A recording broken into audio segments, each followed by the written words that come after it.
Magandang umaga mga kapuso. Sa mga magse-celebrate ng Mother's Day ngayong darating na weekend, maganda po sa posibleng pag-uulan. Base kasi sa rainfall forecast ng Metro Weather, asahan na po ang light to moderate rain sa halos buong Northern Zone, kasama dyan ang Eastern Visayas at malaking bahagi ng Mindanao, lalo na po bandang hapon bukas. Mas maraming lugar ang ulanin sa linggo, araw ng Mother's Day. Posible po ang heavy to intense rain sa maaaring magdulot ng baha o kaya naman ng landslide. Dito naman po sa Metro Manila, mababa po ang tsansa ng ulan sa Sabado at Linggo.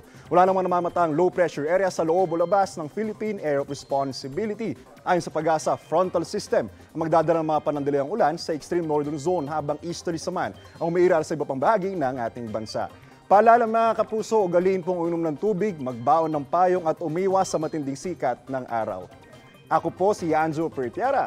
Know the weather before you go. Para mag-safe lagi, mga kapuso. Kapuso, para laging una ka sa mga balita, bisitahin at mag-subscribe sa GMA Integrated News sa YouTube. Sa mga kapuso abroad, samahan nyo kami sa GMA Pinoy TV at sa www.gmanews.tv.